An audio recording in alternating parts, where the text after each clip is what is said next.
conferencista, ¿no?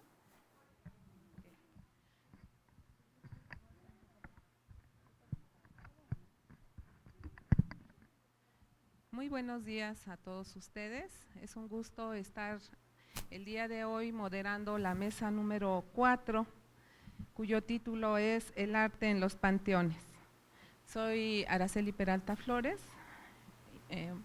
pues muy buena amiga de la doctora Ethel, somos colegas dentro de la Coordinación Nacional de Monumentos Históricos y pues a mí me corresponde llevar esta mesa y presentar a nuestros conferencistas del día de hoy.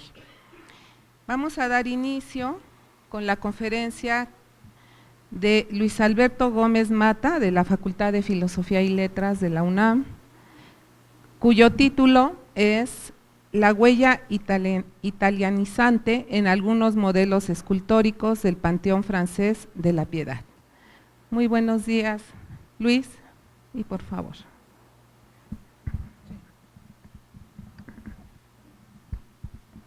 Gracias y buenos días y al comité por aceptar esta ponencia, muchas gracias.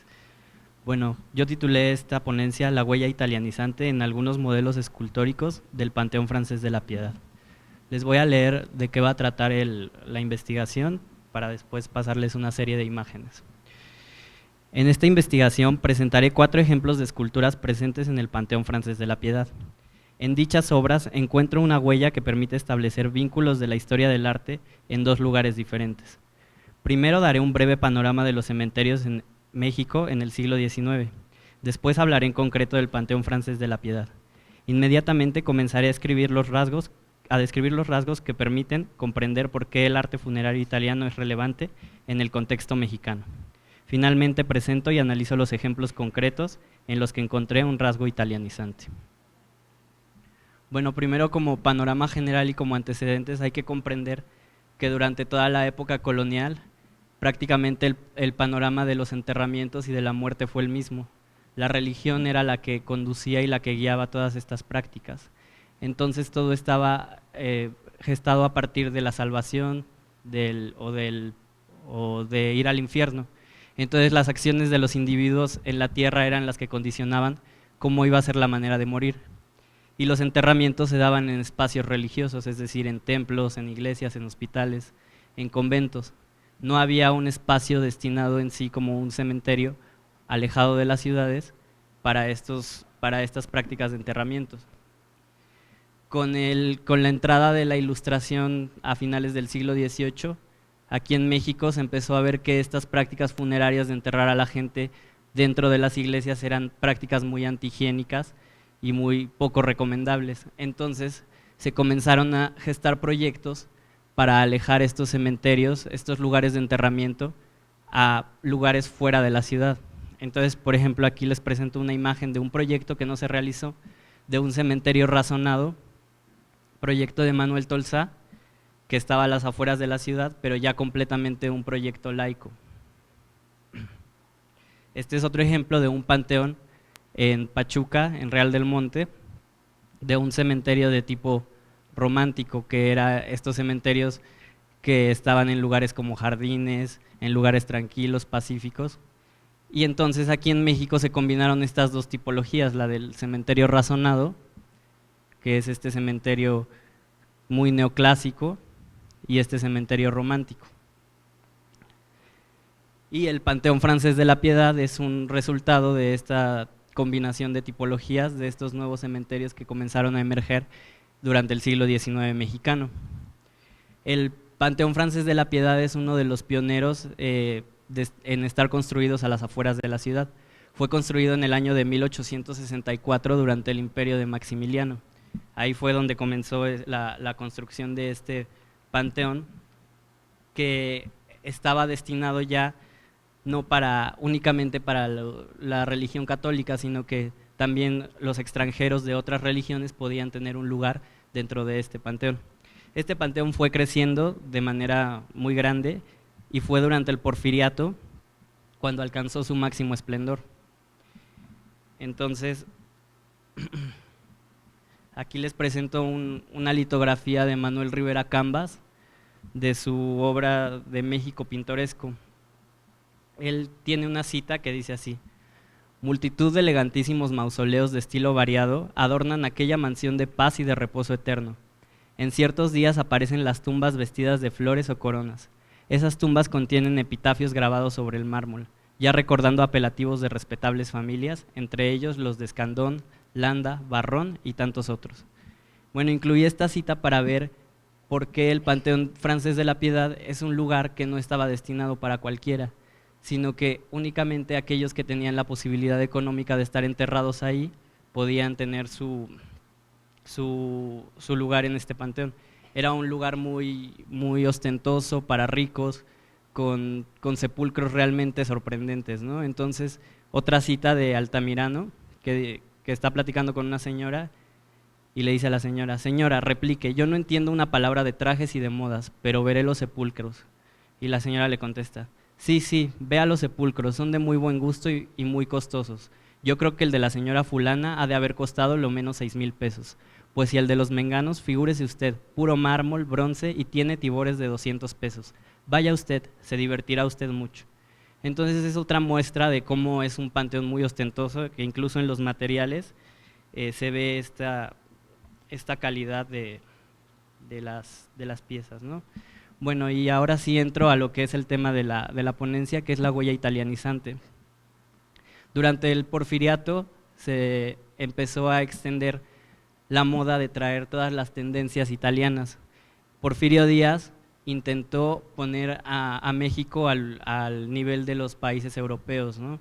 Entonces trajo todas esas modas y tendencias del viejo mundo, y aspectos como la arquitectura, el urbanismo, la cultura, la música, todo empezó a francesarse, como llaman, en este caso a italianizarse. Tendemos a pensar que nuestra Ciudad de México del siglo XIX está muy afrancesada, pero hay que empezar a ver, como dice este cronista Héctor Perea, que la ciudad también tiene muchos rasgos que la podemos rastrear como una ciudad plenamente italiana, ¿no? Dice: al igual que la virreinal y la francesada, o los restos visibles de la prehispánica, la ciudad mexicana podría indagarse a partir de su estilo italiano. Y bueno, hay que comprender que en Italia del siglo XIX la escultura era como la práctica más importante y la que mejor llevaban a cabo, ¿no? Este es un periódico del siglo XIX que relata un cronista cómo en Italia la práctica escultórica es de suma importancia, y dice: en Italia hay un verdadero fanatismo por la escultura, se la cultiva con pasión, con frenesí. ¿Acaso sea entre las bellas artes, según hemos oído decir a un escultor, la que obtiene la preferencia? Y a la verdad que como ella está encargada de eternizar los grandes caracteres y las nobles acciones, y lo puede hacer con más duraderos fundamentos que cualquiera de las otras artes. Hay una razón verdadera para darle preferencia. Bueno, y esto también ayuda a comprender cómo las artes aquí en México estaban caminando de una manera muy paralela a Europa, ¿no? La producción escultórica que se estaba dando en Italia o en países europeos era similar a la que estaba ocurriendo aquí en el México porfiriano. Y algunos ejemplos de esta huella italianizante alrededor de la Ciudad de México, pues solo basta con voltear a ver las esculturas del Palacio de Bellas Artes o el mismo edificio que fue proyectado por un artista italiano. Igual del mismo artista, del Palacio de Correos en el mismo centro histórico. O ya en el tema que incumbe a esta investigación, los panteones también también vivieron este impacto de las modas italianas, de las modas europeas. Entonces, nuestros panteones mexicanos son verdaderos jardines escultóricos que cuentan con proyectos y obras de la talla y de la calidad de los panteones europeos. Y bueno, ahora sí paso a describir las 4 obras que yo encontré con similitudes entre los panteones italianos y los panteones mexicanos. El primer caso es La Piedad. Este no está propiamente en un cementerio, pero lo incluí por ser una obra de tema funerario. Se trata de la Virgen con el cadáver de su hijo en manos.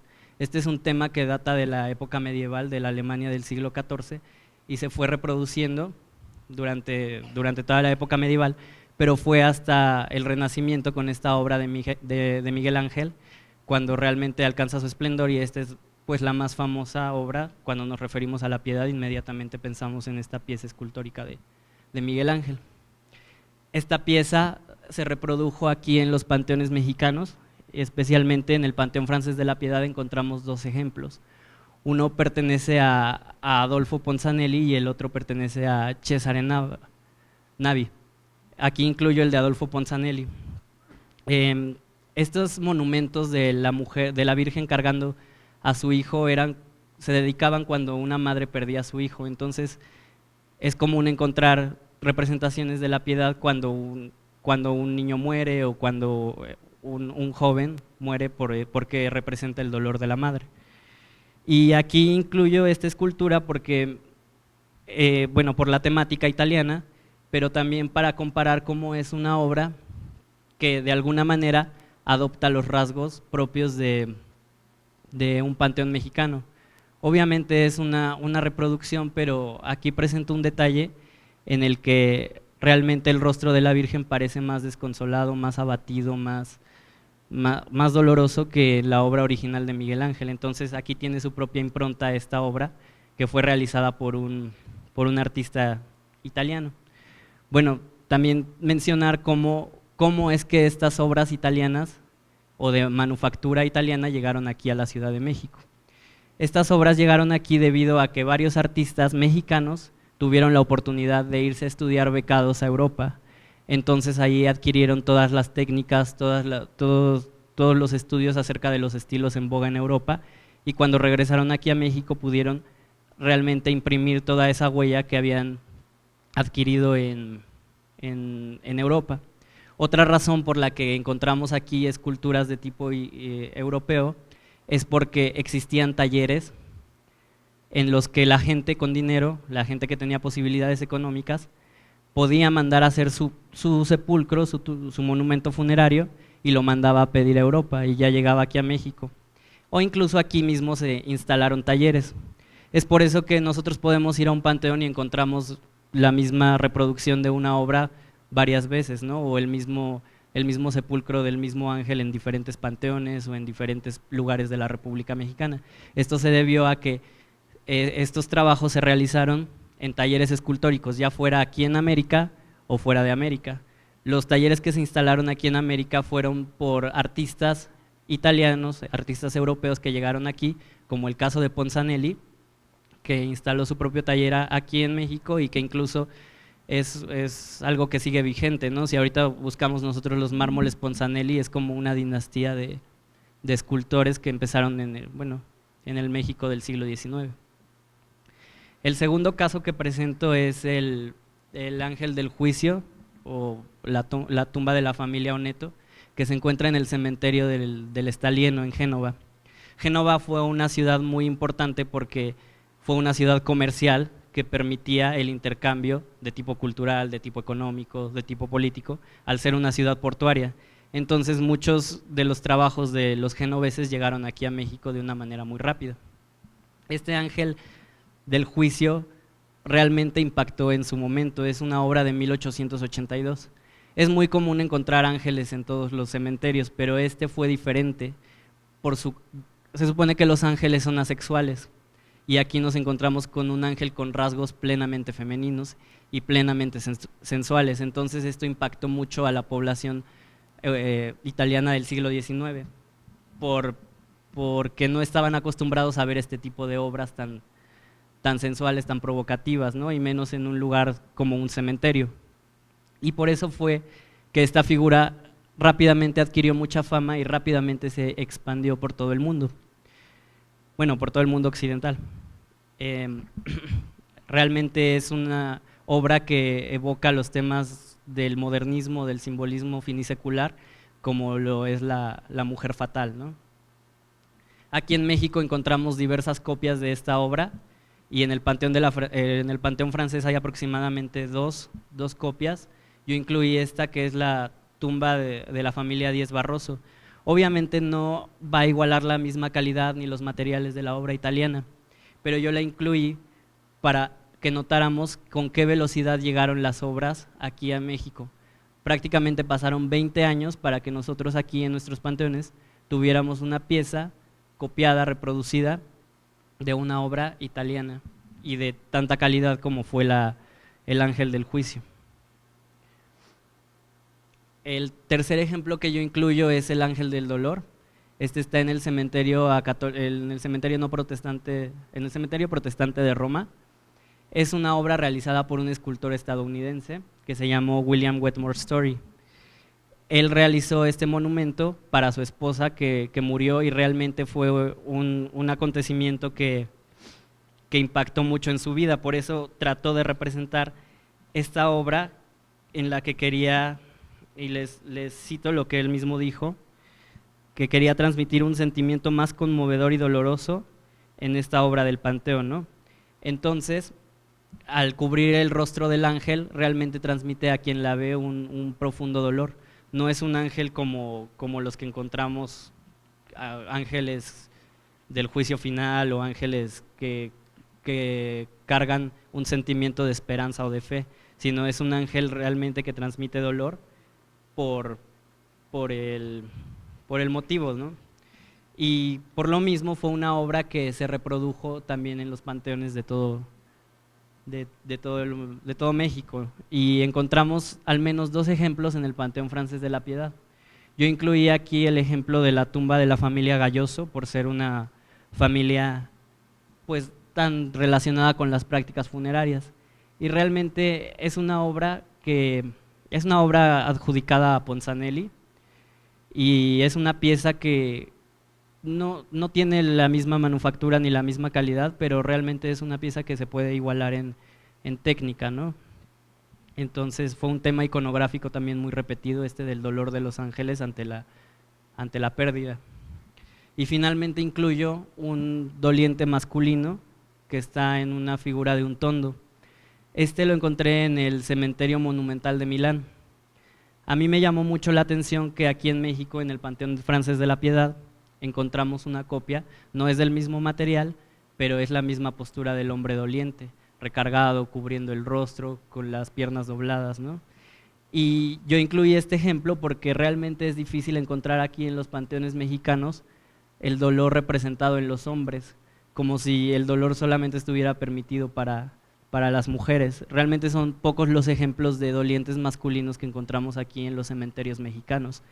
Entonces lo consideré como un ejemplo valioso, y también es diferente. Solo en los panteones solamente me he encontrado con este doliente masculino en el Panteón Francés de la Piedad, y igual no es la misma factura ni la misma técnica, pero es un intento por hacer esto.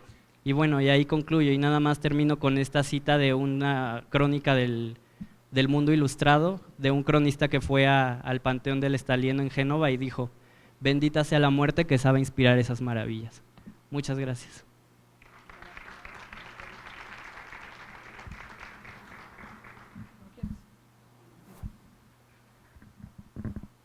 Gracias, Luis. Vamos a dar 5 minutitos por si hay alguna pregunta sobre el tema que nos acaba de exponer Luis. Por favor.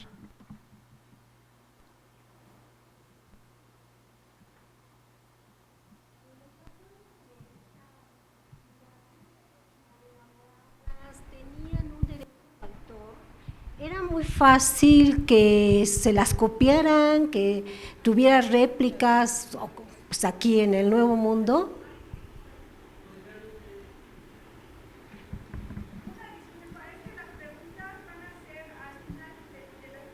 Ah, ok.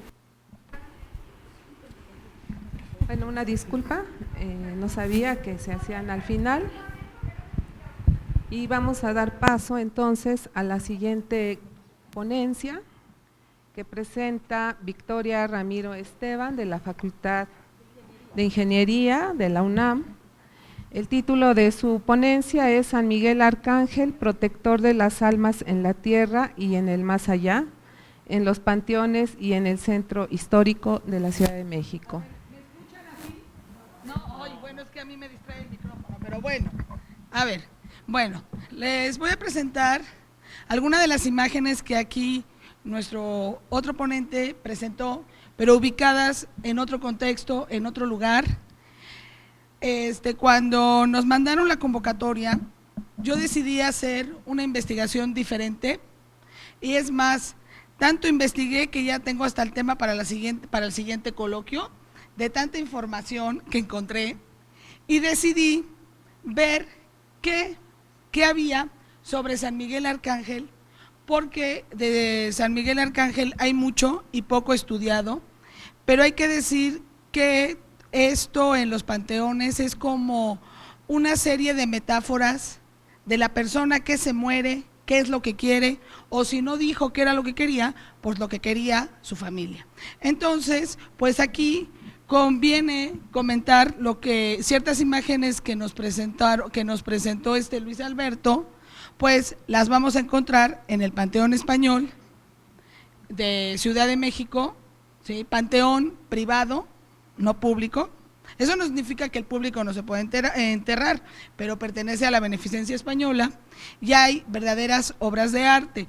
Aquí primero les voy a presentar una serie de imágenes y les voy a contextualizar San Miguel Arcángel, pero les voy a pasar muchísimas imágenes y les voy a ir platicando para no irles leyendo e ir avanzando y que nos dé justo el tiempo que se necesita. Bueno, aquí les presento una de las imágenes. De estas en el Panteón Español hay muchísimas, pero yo fui buscando pues esta metáfora y después sí encontré a San Miguel Arcángel. Bueno, primero, pues no hay que olvidarnos de todo lo que hay en las diferentes iglesias góticas. Aquí podemos ver un ejemplo. En muchos casos San Miguel aparece con la báscula, en otros aparece con el escudo, en otro aparece con la espada, pero en sí se le identifica, ¿sí? Yo les fui buscando algunas significativas. Esto está en Venecia. Pues esta es una de las más conocidas de Juan Correa. Este trabajo pretende dar a conocer la importancia de la figura del Arcángel San Miguel como protector de las almas en la tierra y en el más allá, en los panteones, en el centro histórico de la Ciudad de México. Su imagen en pintura como en escultura, las encontramos dentro y fuera de las iglesias y como sigue presente en la sociedad. No se vayan a espantar de lo que van a ver de la Ciudad de México, de San Miguel Arcángel, se los aviso. Esta considero yo que es una de las obras magnas en Calpan, San Miguel Arcángel, que ahí continúa, no sé qué día desaparecerá, pero continúa en una de las capillas posas de Calpan, de San Andrés Calpan.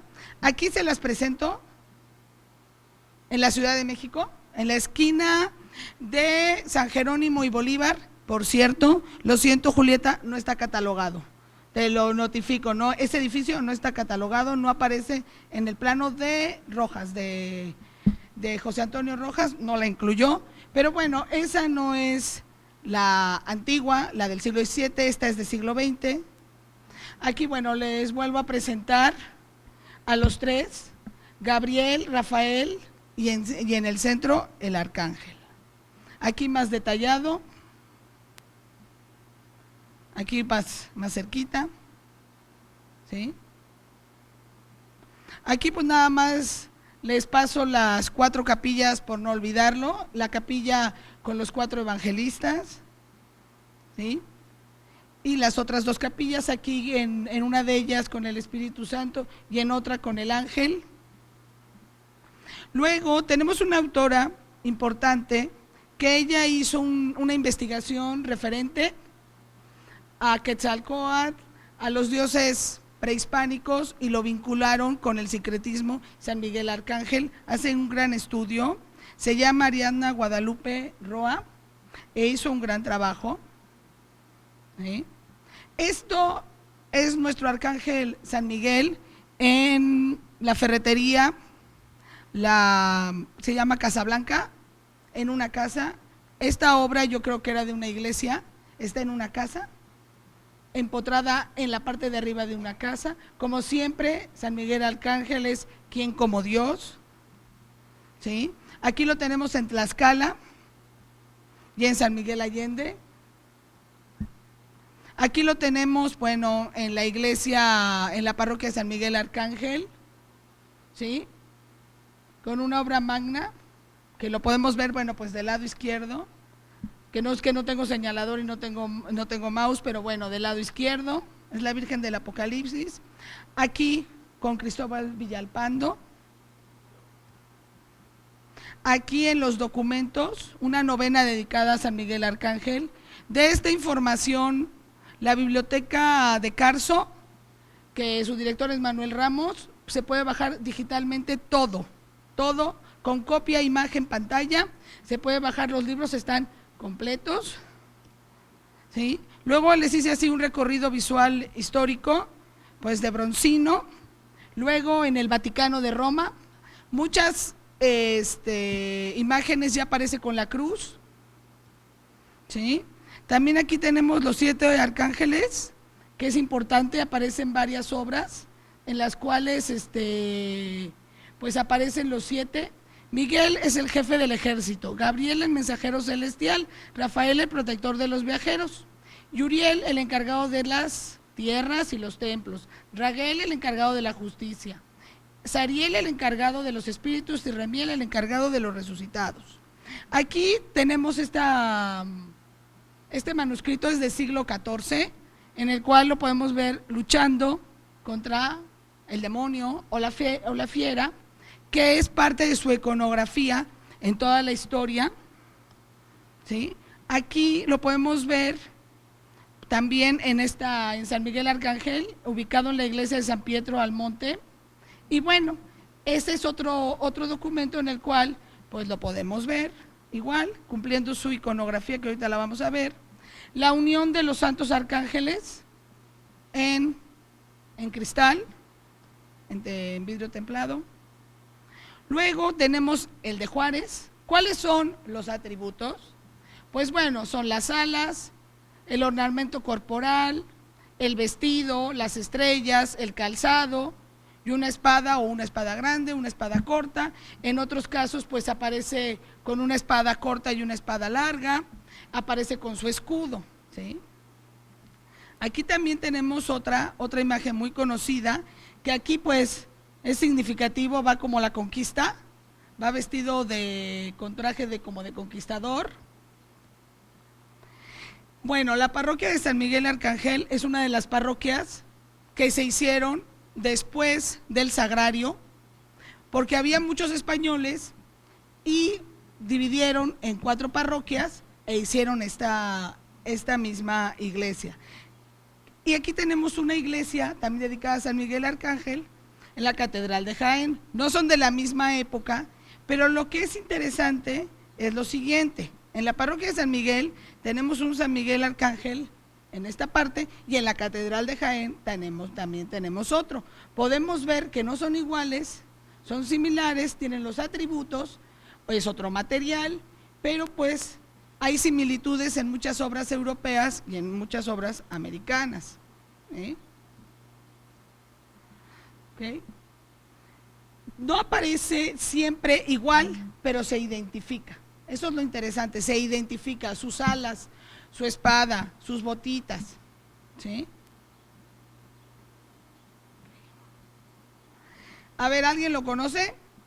Es nuestro San Miguel Arcángel de la Basílica de Guadalupe, que ya parece más de película, pero bueno, es muy bonito, sus alas, él sí lleva su escudo protector, tiene una serpiente. Luego surgió en el siglo XVII un lugar milagroso que es San Miguel del Milagro, donde podemos ver ahí a San Miguel en una estampa. Esto es una obra que manejó Juan de Palafox, y después primero lo cerró y luego vio que era un lugar de culto importante y permitió que se abriera. El santuario original, construido después de las apariciones, fue mandado a demoler por el obispo Juan de Palafox para que se construyera una ermita más grande, en el cual, con algunas remodelaciones, el templo actual. El 23 de 1600 de abril de 1683 el santuario se convirtió en una parroquia. Aquí está la parroquia. Luego, en la iglesia de la Santa Veracruz o de la Veracruz, sí tenemos un Arcángel San Miguel en puro barroco, en la lejanía de nosotros. Si no llevamos una cámara que nos alcance a ver la imagen, no lo vemos, ¿sí? No está en esta fachada. Esta es una imagen antigua, es interesante para que vean las rejas y la zona, ¿sí? También es importante que en la Veracruz hasta arriba tenemos un San José con el Niño. En la fachada lateral tenemos a San Blas. El que vaya al dentista o se enferme de la nariz le puede rezar, es el santo patrono de los enfermos de los oídos y de la nariz. Es San Blas obispo, ¿sí? De la garganta. Y hasta arriba tenemos un San Miguel Arcángel, que por supuesto ya perdió la espada, ¿sí? Pero está hasta arriba acompañado con dos angelitos de estilo barroco. ¿Alguno de ustedes sabe dónde está San Miguel Arcángel en el Sagrario Metropolitano? En la portada del Oriente, en donde nadie lo ve. Hasta arriba, del lado izquierdo. La fachada oriente es gemela de la del sur, es la portada, tiene inscrita la fecha del inicio, la construcción. La portada pues está tomada del Antiguo Testamento. Del lado izquierdo está San Miguel, del lado derecho está San Gabriel. Luego, la hornacina que les presenté hace ratito, pues la original es la del lado izquierdo, que era del siglo XVII, se cayó y pues se elaboró otra diferente. Eso es importante porque en otros casos desaparecen y no queda rastro, y aquí sí se intentó hacer. Los números que aparecen en ahí como número 133 o número 33 son los números que hizo Guadalupe Toscano en su libro sobre las hornacinas del centro histórico, que hizo un gran esfuerzo, tiene algunos errores. Al final del libro identifica que son dos hornacinas cuando en realidad es una desaparecida y otra aparecida, pero las ubica como diferente. Hay una serie de errores, pero bueno. Aquí pueden ver el edificio, las imágenes son pues de Lina. Actualmente está colocado ahí, ya no tiene la torre. El plano que les pongo es porque todavía subsisten los nombres. Es interesante, no en todos los lugares, pero ahí está el cuadrante de San Miguel. ¿Sí? Aquí pues tengo otras dos, una en Uruguay 119 y otra en Misioneros 9, que ahorita nada más se las voy a pasar. También es una verdadera obra de arte. Ahí está San Miguel. ¿Sí? Aquí está también en Uruguay 119. Ahí está. Aquí también el Arcángel San Miguel, donde está Carso, ¿sí? Llegando junto atrás de Gandhi, se encuentra también quien como él. Aquí lo tenemos en la iglesia de Venecia, aquí lo tenemos en Inglaterra, aquí lo tenemos en el ex convento de Huejotzingo. Aquí no pude encontrar la parroquia, pero aquí está, con todos sus atributos. Aquí en San Miguel, de Cantería Rosa, en San Miguel el Alto. Aquí están los cuatro. En San Michel en Roma, no, en Francia. Aquí está en el Retiro. Aquí está en Estados Unidos. Aquí está en Boston. En la Basílica de los Remedios en Naucalpan. Bueno, en la Basílica de la Merced de Barcelona. El Arcángel San Miguel más grande que yo conozco es está en Nueva York, en la iglesia de San Juan Bautista, que es una iglesia neogótica y es enorme, enorme, enorme, de bronce. Y luego les voy a lo que veníamos aquí al tema, los del Panteón Español. Cuando fue la convocatoria, yo dije, sí, yo voy a hacer a San Miguel Arcángel y lo voy a encontrar. Y entonces me lo puse a buscar y no lo encontraba. Dije, ¿qué voy a hacer? Bueno, entonces empecé a ver los diferentes ángeles y empecé a hacer esta reflexión. La metáfora de los ángeles, ¿sí? ¿Qué son los ángeles? ¿Quién pinta un ángel? ¿Por qué ponen un ángel hasta arriba? Cada quien tiene su motivo, ¿sí? Y lo que, como decimos los historiadores, la hacemos el día anterior. Yo ya la había hecho y la volví a revisar para acercarles las fotos, para que vieran la calidad del mármol, la calidad de los ángeles. Este ángel, pues sí puede ser el arcángel San Miguel. ¿Por qué? Porque pues está llevando a lo mejor el alma arriba, pero no le pusieron la iconografía, o a lo mejor tiene otra iconografía. El Panteón Español, este es otro. ¿Sí? ¿Sí? ¿Sí? Este, a mi gusto, que sí es del Ponce Cali, el autor, porque lo tiene aquí abajo, podría ser el ángel. ¿Por qué? Porque a lo mejor tenía una balanza o tenía algo que estaba midiendo y ya desapareció, ¿sí? Ahorita se los pongo. Tiene 3 ángeles que van hacia arriba, ¿sí? Tiene el ángel en esta manera. Aquí lo ven con otro detalle. Claro, la de atrás es como estilo Gaudí. ¿Okay? Aquí están otros 2 comparados. Aquí está otro. Aquí es similar al que nos pasaron. Aquí hay otro.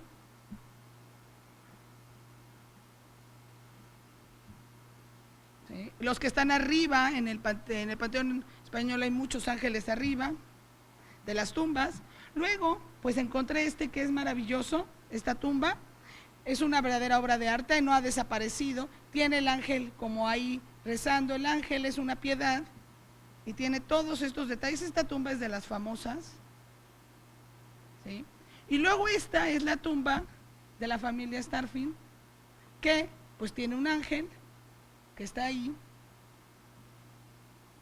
Y ya después, pues de ver esto y no encontrar, empecé a buscar y sí lo encontré. Este también es una verdadera obra de arte. Es un ángel como si estuviera cargando al difunto, de Art Deco. Este es el de Barcelona, solo por comentarlo. Y ahí está el arcángel, pero en un panteón moderno. Así que debió haber arcángeles San Miguel en los panteones y han desaparecido. No pude encontrar exactamente de dónde era, pero esto nos permite ver, hacer un estudio comparativo, pues, de los ángeles que no están estudiados, ni de las razones en las cuales, por qué se colocan arriba, por qué se colocan abajo, y por qué existen estas obras de arte que ya están, pues, desapareciendo. Ya. Yo me conozco mi tiempo.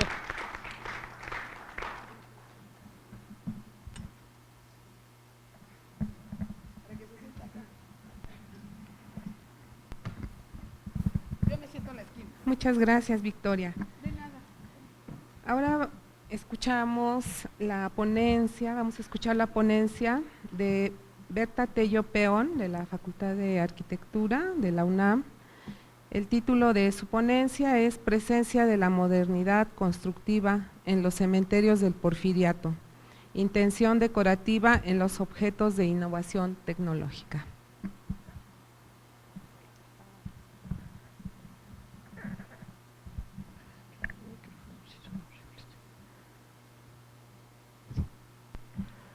Buenos días. A partir de la promulgación de la Ley de Secularización de Cementerios en 1859, los entierros se vieron obligados a salir de los atrios y camposantos anexos a los templos y a realizarse en los nuevos panteones creados exprofesos para ello.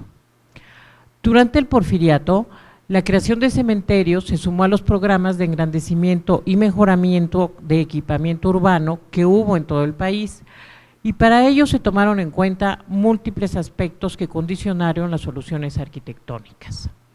desde su ubicación en las afueras de las ciudades, en respuesta a las normas de higiene argumentadas para la decisión que se tomó, hasta los elementos decorativos de las sepulturas, fueron el resultado de los análisis de los múltiples aspectos que influyeron para la creación de los nuevos espacios: el aspecto religioso, artístico, urbano, científico, higiénico, arquitectónico, estético y tecnológico.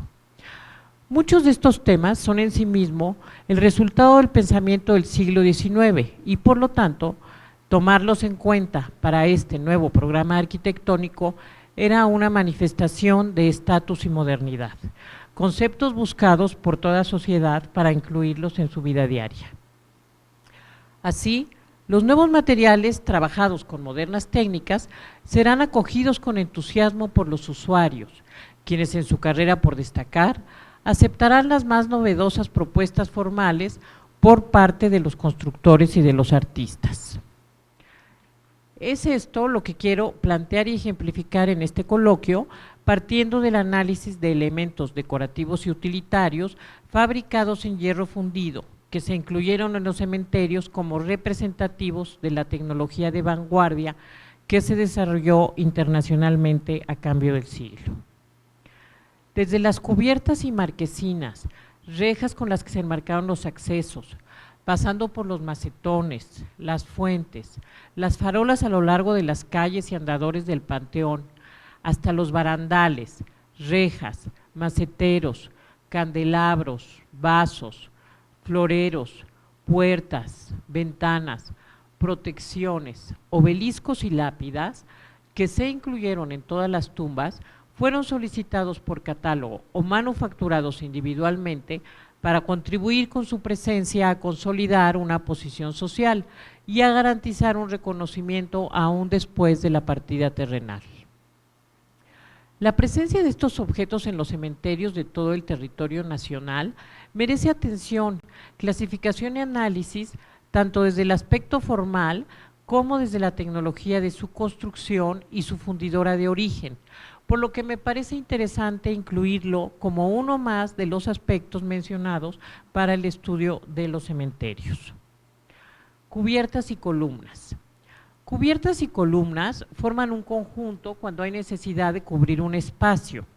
Si bien pueden ser de vidrio, lámina, madera o algún otro material, en los inicios del siglo XX, la presencia de las cubiertas metálicas fue una declaración de modernidad y vanguardia, más aún cuando, como en este caso, se usaron en programas arquitectónicos nuevos, al igual que las columnas, que como elemento de apoyo se utilizaron desde las primeras construcciones de la historia en diferentes materiales y formas, pero al hacerlas de hierro fundido fue un alarde tecnológico al cambio de siglo por la disminución de sección del elemento que soporta grandes cargas a pesar de su esbeltez. Los cementerios se ubican en grandes superficies a cielo abierto, perfectamente delimitados por bardas perimetrales. En aquellos construidos durante el Porfiriato, bajo los nuevos diseños y normas de higiene, la distribución es simétrica y el acceso coincide con el eje principal que divide al terreno. Al frente hay un cuerpo que aloja las dependencias de servicio, oficinas, bodegas, almacén, archivo, etcétera, y que marca la entrada con un espacio que hace las veces de vestíbulo. Aquí voy a hacer una referencia al plano de Manuel Tolsá que presentó Luis, porque yo creo que estos cementerios del Porfiriato en particular se basan en ese plano que, como vieron ustedes, tiene este cuerpo a la entrada del cementerio. La aceptación del hierro fundido no solo como material que aumentaba las posibilidades del diseño al permitir librar mayores claros con ligeros apoyos, sino como símbolo innovador y de vanguardia, propició el uso de cubiertas sobre los espacios de acceso y distribución en los panteones. Esbeltas columnas fundidas en una sola pieza, de la base al capitel, sostenían la cubierta protegiendo el vestíbulo y manifestando la modernidad de la construcción. Cubiertas planas de lámina canalada apoyadas sobre ligeras armaduras y ménsulas, como en el caso del cementerio de Mazatlán, Sinaloa, o grandes cubiertas curvas de lámina sobre nervaduras, también apoyadas en innovadoras columnas de hierro, como en el caso del Panteón Español, en el rumbo de Tacuba, Ciudad de México, donde se ubicaron varios cementerios creados conforme a la Ley General de Panteones emanada de las leyes de reforma. Antes era fuera de la ciudad, ahora la ciudad ya se lo tragó, pero en el momento de su fundación estaban fuera de la ciudad. La bóveda catalana, a base de ladrillos y vigas y de fierro, recibidas sobre columnas, así como también la lámina acanalada, se utilizaron no solo en las zonas de acceso, sino en los corredores perimetrales, donde se ubicaron los columbarios, en los que la sepultura tuvo lugar sobre el nivel del piso, en nichos alojados en el muro, donde lápida tras lápida se reconocen los nombres de los difuntos que ahí descansan. La luz. Servicios como el alumbrado se miran bajo una óptica diferente, cuando además de posibilitar continuar actividades en horas de oscuridad y alargar así las horas del día, representan estar un paso adelante entre los diferentes estratos sociales. La luz eléctrica, magia inexplicable en los últimos años del siglo XIX, sale de una lámpara, de hierro con bombillas de vidrio. Demasiada novedad para un servicio tan elemental. Pero cuando las cosas aparecen por primera vez, son especiales y hacen especial al que las tiene, haciéndolos resaltar entre los demás de su clase. Es así como las farolas de hierro fundido, formadas por un pie que hace de pedestal, sobre el que se asientan los focos, alojados en esferas o en faroles multiformes, que a su vez se apoyan en dragones o en delfines de hierro, o se guardan dentro de rejas circulares o rectangulares que complementan el alarde tecnológico de finales del siglo, fueron muy bienvenidas en los lugares públicos. En los cementerios acompañaron a los andantes en el recorrido del acceso a la capilla y de la capilla a los lugares de sus difuntos. En consecuencia, los lotes sobre los ejes más importantes y los cercanos a las lámparas aumentaron su valor y su importancia. Los cementerios, lugares de recogimiento y mesura, de silencio y de dolor, se tornaron más amables gracias a las elegantes lámparas que iluminaron el camino de los vivos y el descanso de los difuntos. Fuentes. El agua, indispensable para la vida, es también necesaria para la muerte. Aquieta el polvo y alimenta las flores que se dejan sobre los sepulcros, así como las plantas y árboles que acompañan a los que yacen bajo su sombra. Para eso están las fuentes esparcidas por el terreno, facilitando el acarreo del agua a las tumbas. Cerca de la entrada, además de útiles, son decorativas, pregoneras de la calidad del recinto. Fuentes sencillas, fuentes con elegantes platos superpuestos, acaso con chorros que cantan su presencia, acaso con figuras o pequeñas esculturas que se suman a la representación de la modernidad. Fundidas en hierro, promotoras de los talleres de fundición donde nacieron, ostentan la firma de esas empresas que participaban en una carrera por hacerse un lugar en la producción del nuevo material. Apulco, Panzacola, Fundidora de Mazatlán, entre otras. Vasos y macetones.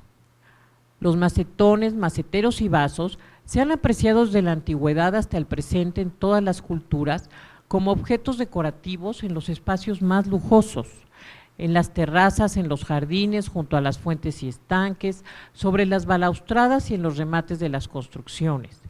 De mármol, cantera, cerámica o piedra, siempre representan bonanza y buen gusto.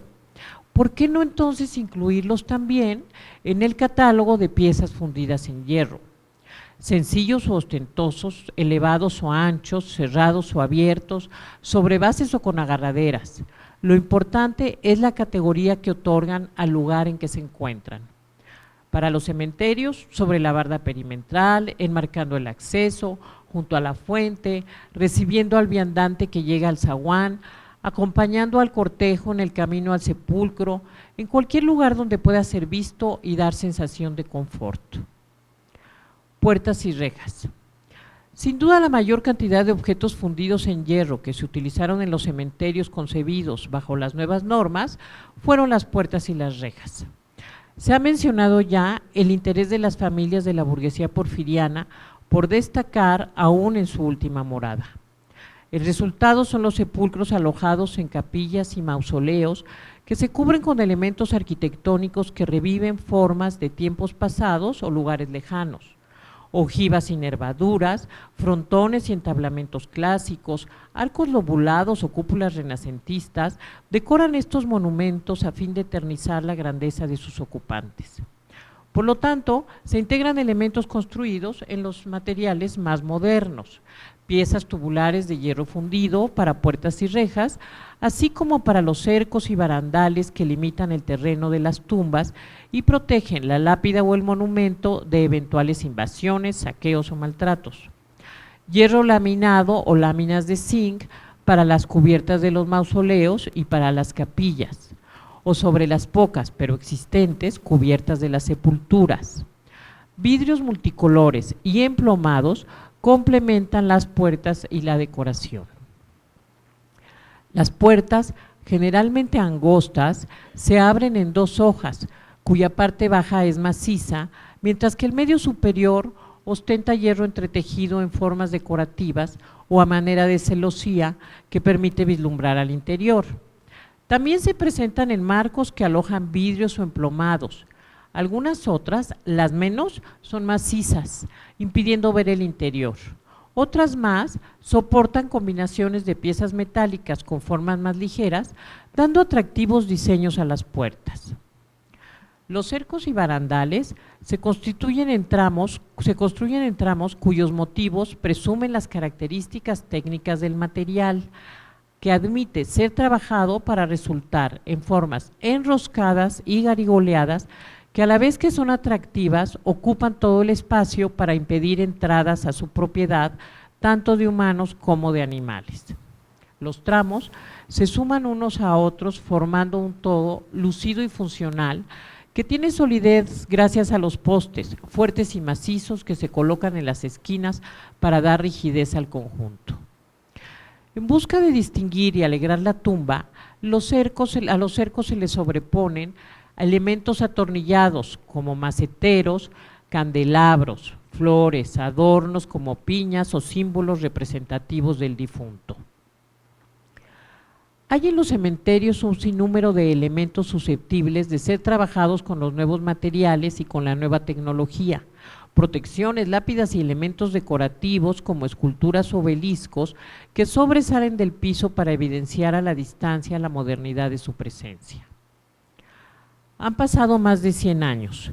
Muchos de estos cementerios se han saturado y su espacio ha sido insuficiente para continuar recibiendo tumbas y monumentos. Las costumbres cambian y los programas arquitectónicos supeditados a ellas cambian también. Por economía, por protección, por presumibles razones de higiene, por sobrepoblación y por más causas, la sociedad burguesa de finales del siglo XX y de principios del XXI ha optado por cremar a sus muertos para después llevar sus cenizas a los nichos que son ahora, en consecuencia de las costumbres, los espacios de moda para los nuevos ritos. Los cementerios siguen ahí, tendidos como sus muertos, descansando bajo los árboles, acaso ahora contribuyendo como pulmón de las ciudades, recibiendo ocasionalmente la visita de los deudos de los difuntos, que cada vez también son menos porque ya también se han ido. Los elementos de hierro, otrora símbolo de estatus y modernidad, siguen custodiando a sus tumbas, ahora bajo la herrumbre de más de un siglo, sobreviviendo al saqueo, silentes testigos de la historia. Gracias.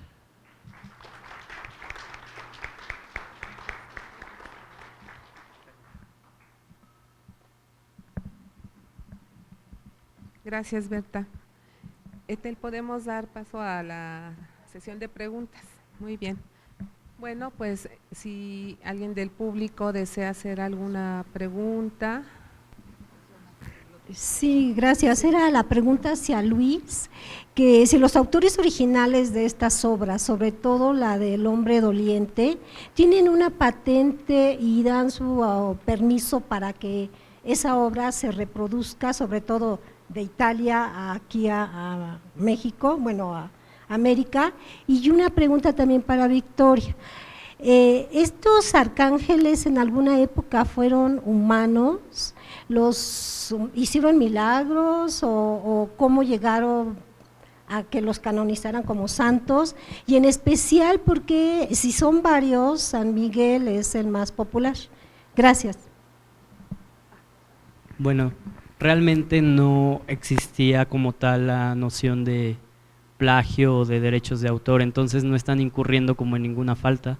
La práctica escultórica como que tenía esta posibilidad de crear estas reproducciones, por ejemplo en las academias de arte se creaban reproducciones de esculturas y nadie estaba como incurriendo en ninguna falta de tipo legal o de ninguna falta de ningún tipo, entonces no existe esa noción de los derechos de autor y las reproducciones sí se podían hacer en esta práctica escultórica, precisamente por la facilidad de las técnicas escultóricas como la cera perdida, el tallado, o sea, todo eso lo permitía y se utilizaba como tal en los talleres o en las escuelas.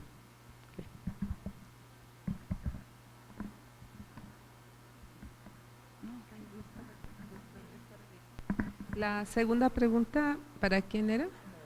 A ver, yo oí, pero, a ver, nada más dímela y así, a ver. Que si en alguna etapa los arcángeles fueron humanos, hicieron milagros, o por cómo llegaron a santos, y en especial porque… Los arcángeles no es que sean humanos, sino los arcángeles fueron los que defendieron cuando, vamos a decirlo así más cercano, cuando fue el enfrentamiento con la bestia y el ángel malo fue el demonio y el ángel bueno o el que defendió esta situación fue el arcángel San Miguel, ¿sí? El arcángel San Miguel realmente es el que defiende las almas, no son humanos, claro, porque son reflejo de los seres humanos, ¿no? Es como cuando tú dices, ay, esto que me estoy comiendo yo, se lo comían los dioses, ¿no? Entonces, es un reflejo de los humanos. Ahora, como nosotros tenemos una cultura católica, ¿sí? Es una cultura que ha permanecido, y bueno, en la Edad Media, lo que se transmitió con la conquista es una parte de una tradición, una parte de una enseñanza, una parte de protección. Por eso a mí me sorprende, esta investigación inició desde que yo vi el arcángel San Miguel en una puerta de una casa X, de una casa que no es ostentosa, y es una protección humana ante el mal, ¿sí? Ahora, en los panteones, realmente todos los ángeles pues son los que te llevan al más allá, ¿no? Al paraíso. Por eso están reflejados de esa manera, están protegiendo las almas, están hasta arriba, o en estas dos tumbas están al nivel. Por eso San Miguel es el protector de las almas aquí y en el más allá. Y se representa de esa manera. ¿De acuerdo?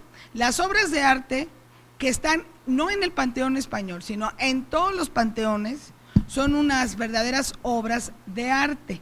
Ahora, en la Ciudad de México, pues tienen que aparecer en las parroquias, ¿no? O en el Sagrario Metropolitano. Yo ya no incluí la que se encuentra en el Colegio de la Enseñanza, porque también hay un San Miguel en el Colegio de la Enseñanza en Donceles, también está, pero también son representativas en las casas del centro histórico en la época barroca que subsisten las hornacinas del siglo XVII. Es una serie de como respeto a las creencias, ¿no? A nuestras devociones. También es una devoción, ¿no? Y el que haya un ángel, el que esté la piedad, el que haya un Cristo, pues es una creencia de aquellos que están depositados en los panteones. Entonces tú cuando vas a los panteones y ves esas verdaderas obras de arte abandonadas, pues dices, bueno, ¿cómo es posible que esto no esté como ciertos panteones europeos, que es un recorrido? Es al Panteón de Barcelona de Pueblo Chico, te dan tu folleto, pagas, en algunos casos pagas según el recorrido y las fotos, y en otros, según el recorrido que hagas, no cobran.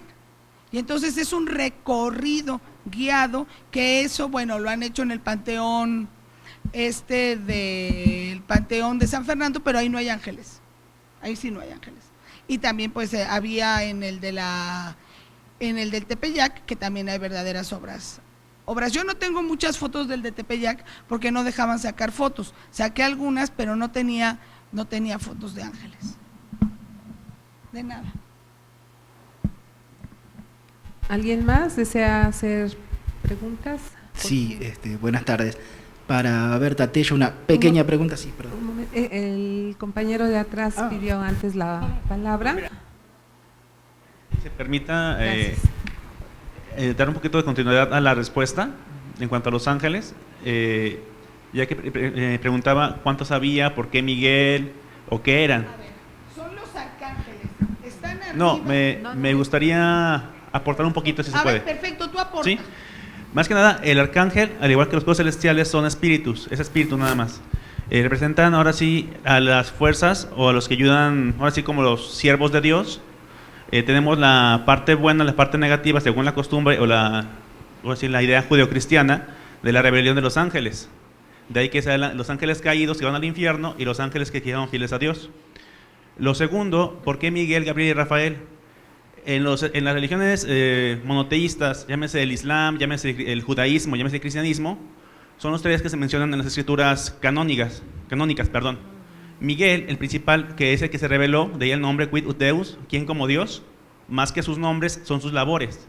Gabriel, el mensajero de Dios, y Rafael, medicina de Dios. Miguel se pone como el juez de las almas, de ahí su representación hacia lo que son los difuntos o las almas del purgatorio. Hay una obra, no me acuerdo en si alguien me puede ayudar, se llama Patrocinio de Santa Teresa sobre las almas del purgatorio. Está Santa Teresa de Jesús, abajo de ella está San Miguel Arcángel, sí, claro. Y abajo está todo el purgatorio. Pero está Miguel con la balanza, juzgando las almas para ver quién va al cielo y quién va, pues en el caso, al infierno. Siguiente manera, ángeles hay muchísimos. Se toman estos porque son así como los más representativos en cuanto a la Biblia, en ese sentido. Hay libros no canónicos, por ejemplo el libro de Enoch, donde mencionan a los otros 7 príncipes. Por ahí a veces en retablos antiguos, o sobre todo el barroco, dicen el retablo de la limpia concepción de María y los 7 príncipes celestiales. Miguel, Gabriel, Uriel, Salatiel, esos 7 ángeles. Entonces hay muchísimos.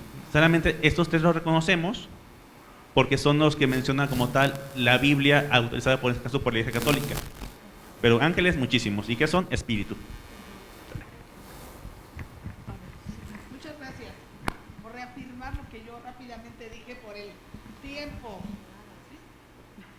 Pasamos a la siguiente pregunta, por favor. Bueno, sí, era una breve pregunta y además una invitación para Berta Tello y para el resto de los colegas con respecto a si usó catálogos tanto de marmolería, de broncería o de herrería de los que venían prefabricados de Europa.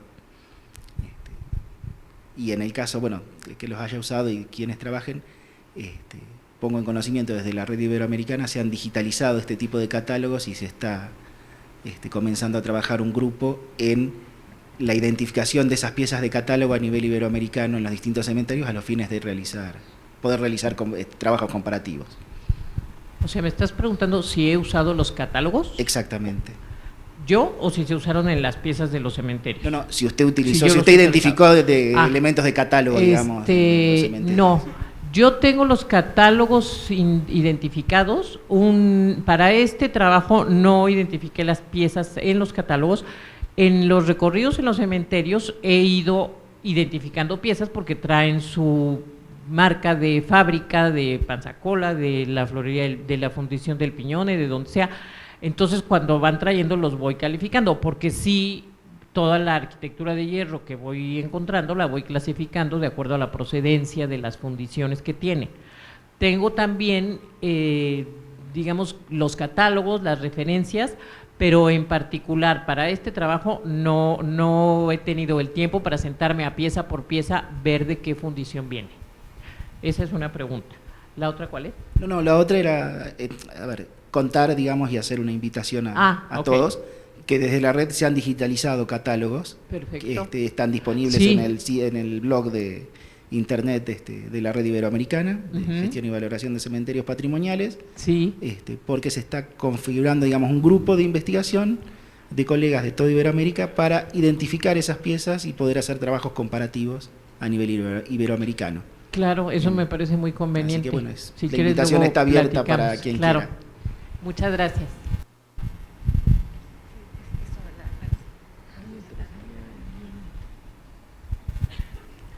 Gracias, buenos días. Nada más un comentario y pues reflexión en cuanto a las condiciones en que se encuentran los cementerios en México. Efectivamente están llenos de muchísimo patrimonio cultural y artístico, pero están en un abandono impresionante. El Tepeyac, bueno, realmente da pena visitarlo, ¿no? Y además cuando se puede, porque no siempre se puede. No sé si podría gestarse desde la coordinación o desde la escuela o desde la universidad una iniciativa de declaratoria patrimonial de los cementerios y su reglamentación, su conservación. Gracias. ¿Alguien quiere responder a esta pregunta?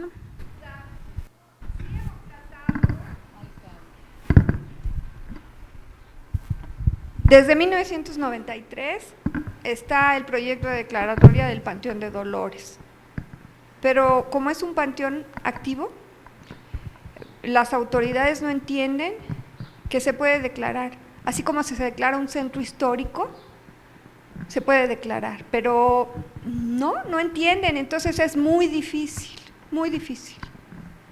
Y claro, hemos luchado porque se mejoren todos estos panteones que son verdaderas, pues no solamente obras artísticas, sino históricas, ¿no? Y pues bueno, estamos luchando por eso. Bueno, por cuestiones de tiempo ya solamente podemos responder. ¿Sí hay tiempo, Ethel? Bueno, de acuerdo.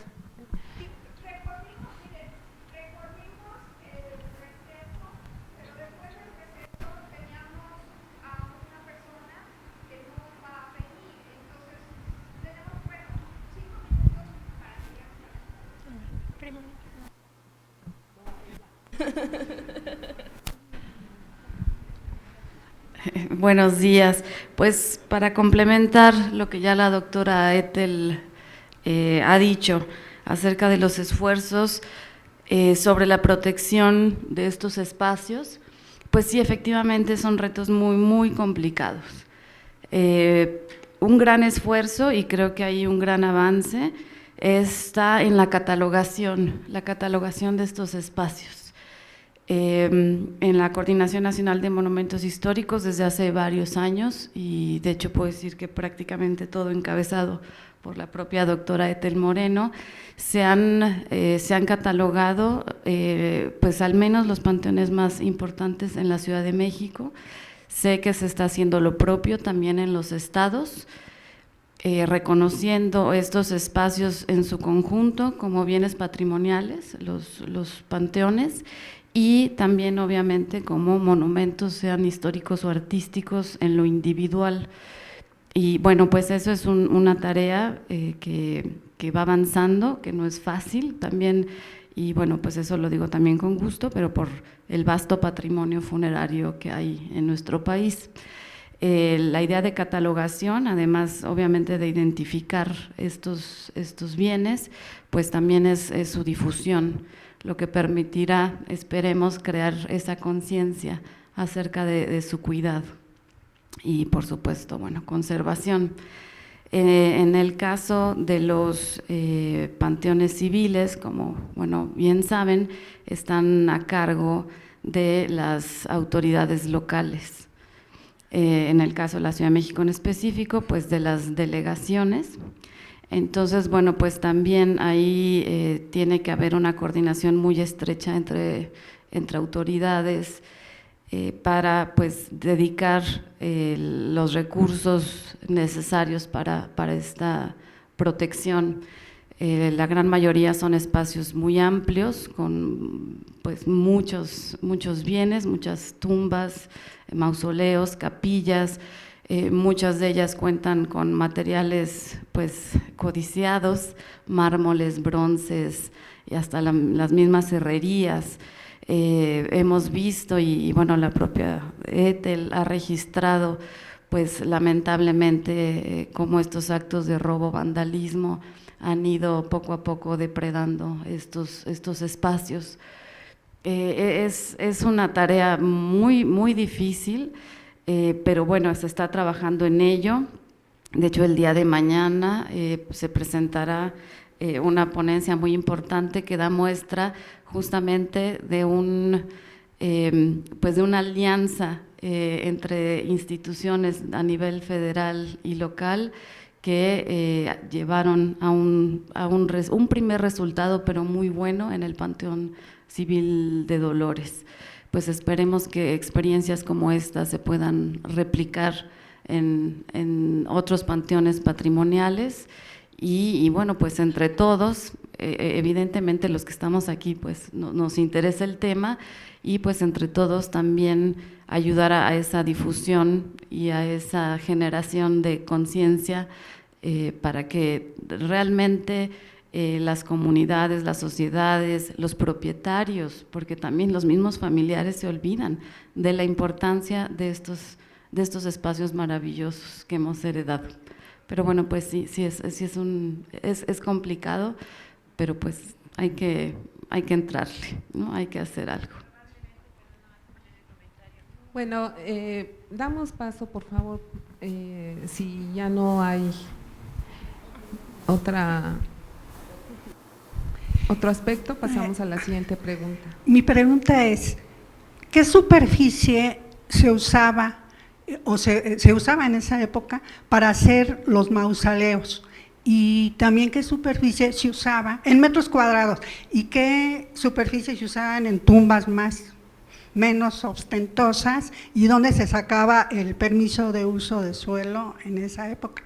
¿A quién va dirigida la pregunta? A la doctora Berta. Hay un trazo para las calles principales y las calles secundarias en los panteones, pero no hay medidas reglamentarias para el lote. Si tú quieres comprar un lote, 2, 3, 4, los que quieras, los compras, y si quieres hacer un mausoleo de estos en donde bajes la escalera y puedes meter 16, 20, 24 ataúdes, pues compras el que tienes dinero y guardas los ataúdes que te caben. Si eres una persona normal, que vas a poner nada más tu féretro, pues ¿cuánto te gusta que mide un féretro? Pues 2 por 80 centímetros más el tabique de junto, que es el lote normal, pero no hay un reglamento donde diga los lotes miden tanto, los mausoleos miden tanto. Miden el dinero que tienes para pagarlo y el deseo que tienes de seguir permaneciendo en tu ostentoso. Y claro que no hay uso de suelo, estamos en el siglo XIX, las cosas eran más felices, no teníamos que andar pidiendo usos de suelo, ni ambiente, ni sedubi, ni nada. Había el cementerio se trazaba y la gente se enterraba. Y además los entierros se hacen rápido porque si no apestas. ¿Ya puedo hacer la pregunta? Pero sí, a ver, ahí es importante hacer la diferencia entre un panteón público y un panteón privado. En el caso de la beneficencia española, pues dependiendo de la personalidad, por ejemplo, Cobian, que es era el dueño de Coahuila, tuvo el Palacio Cobian, pues él, cuando tú pides, ¿dónde está la tumba de Cobian? A ver, dígame de la herencia, ¿de quién quiere saber para que le diga los años? En la ponencia del año pasado yo hablé de ella y tenía del suelo arriba 11 metros y 64, 8 por 8, y lo habían publicado. Las tumbas que yo más o menos les presenté, las que eran grandes, eran de los adinerados, de los que pagaban. Entonces ahí es muy importante, porque a lo mejor actualmente pues no se hace tan marcado, pero en aquella época es que yo voy a quedar en el tiempo, para todo el tiempo en este panteón de por vida, y ahí me van a ver. ¿Qué le han robado a Cobian en el Panteón Español? Las rejas de metal. ¿Sí? Le faltan algunas rejas de metal, ahora le están dando mantenimiento porque realmente está muy abandonado, pero hay unas tumbas que caminas y dices, bueno, pues yo estoy caminando aquí en un lugar maravilloso, no una tumba, un cuadrito y que no significa nada, sino todas. Entonces ahí sí habría que ver cuáles son las diferencias ahora actuales en un panteón público y un panteón privado.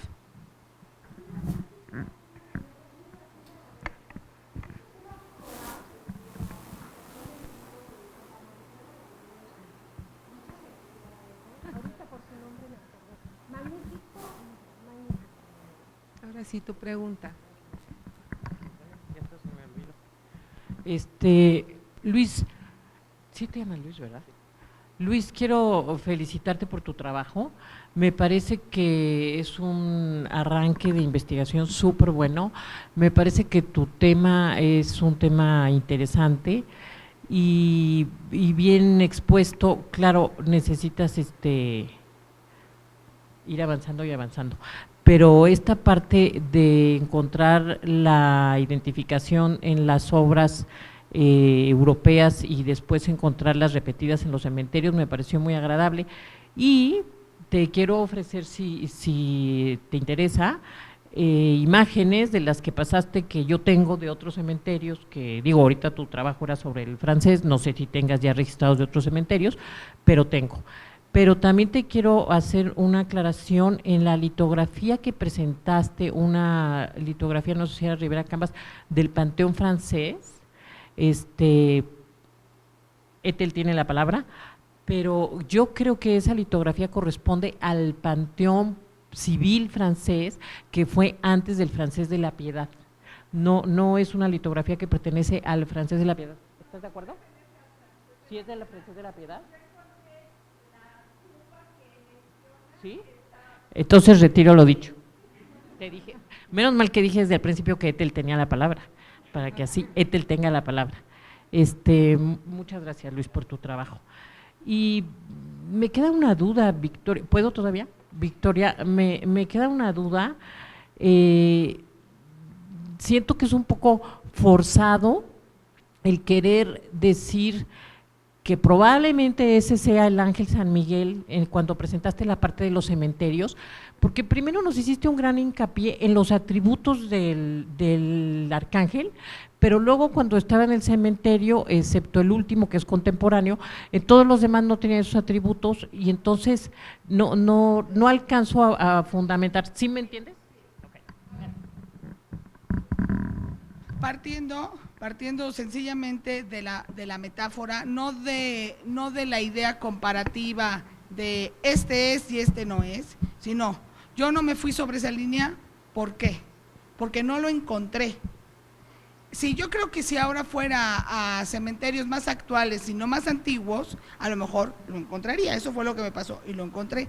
No estaba yo todos los ángeles que pasé no son San Miguel Arcángel, son ¿cómo se dice? Metáforas de los ángeles del más allá. No están los del Apocalipsis, porque los del Apocalipsis llevan la trompeta y yo no escogí ninguno. Ahora, ¿qué sucedió? A la hora de presentar Luis su información, se puede reflejar cómo se repiten las mismas obras en los mismos panteones, ¿no?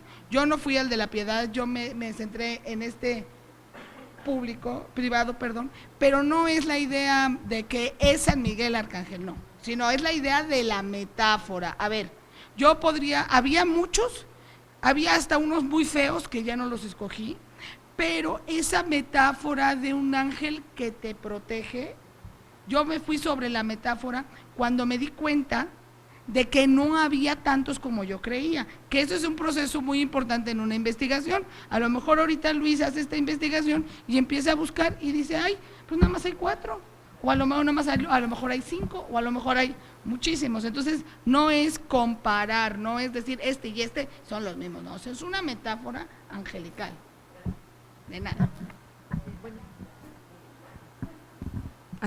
Bueno, es la última de las preguntas de esta mesa, por favor. Sí, yo nada más quería preguntarle a la doctora Ethel la cuestión de, ¿está hecho, digamos, buscar el catálogo y reconocer todas las piezas que conforman todo este acervo, de patrimonio de los panteones, ¿no?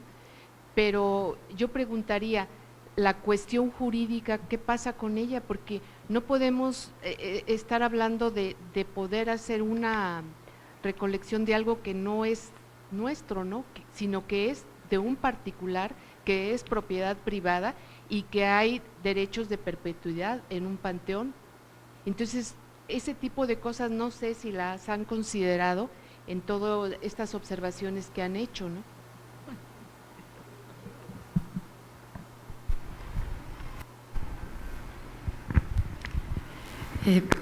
Bueno, siempre el tema en cuanto al régimen de propiedad, ¿no?, privado, pues sí es complicado, porque efectivamente tenemos que hacer ver al propietario que es el bien, ¿no?, que es suyo, tiene características de bienes patrimoniales y por lo tanto, ¿no?, también tiene una importancia para la nación, ¿no? Entonces siempre, y esto lo vemos no solo obviamente en este tipo de bienes, ¿no?, los funerarios, eso los vemos en todo tipo de bienes patrimoniales. La gran mayoría de los monumentos históricos del país son propiedad privada, pero la ley federal sobre monumentos y zonas arqueológicos, artísticos e históricos, pues define claramente cuáles son estos bienes, independientemente de su propiedad. Ahora, al ser dueño de un bien con estas características, efectivamente tienes pues una obligación más, ¿no?, porque eres dueño de un bien que tiene importancia, o sea, que es de interés público. Y efectivamente, bueno, pues hay complicaciones, ¿no?, a veces en hacer entender y ver estas cuestiones. Por supuesto, muchas veces los propios particulares se molestan, ¿no?, porque tienen restricciones, ¿no?, acerca de intervención en sus bienes, pero pues también hay que hacerles ver que son propietarios en realidad de joyas, ¿no?, de joyas que nos interesan a todos y que dan cuenta de una historia y, bueno, pues de formas de vida en el país. Entonces, aunque sean privados, al ya tener, digamos, a ser ya clasificados como monumentos, ¿no?, de acuerdo a esta ley federal, pues los propietarios tienen obligación de conservarlos. Y las autoridades, pues también, ¿no?, nuestra responsabilidad es custodiarlos y protegerlos. Y pues en esto pues, se tienen que crear alianzas, ¿no?, finalmente. Parte, por supuesto, de las funciones de tanto del Instituto Nacional de Bellas Artes como del Instituto Nacional de Antropología e Historia es asesorar a estos particulares. Claro, es tan vasto el patrimonio que, bueno, muchas veces es complicada esta relación, pero el régimen de propiedad no le quita el carácter patrimonial. Muy bien. Pues con esto finalizamos esta sesión de preguntas. Yo nada más agregaría que en nuestro país hace mucha falta educación patrimonial. Creo que ahí se resume mucho de este deterioro de nuestro patrimonio desde el término más amplio del concepto. Vamos a hacer entrega de las constancias de nuestros ponentes con sus interesantes participaciones y pues les pediría un aplauso para los tres, que es Luis, Victoria y Berta. Muchas gracias.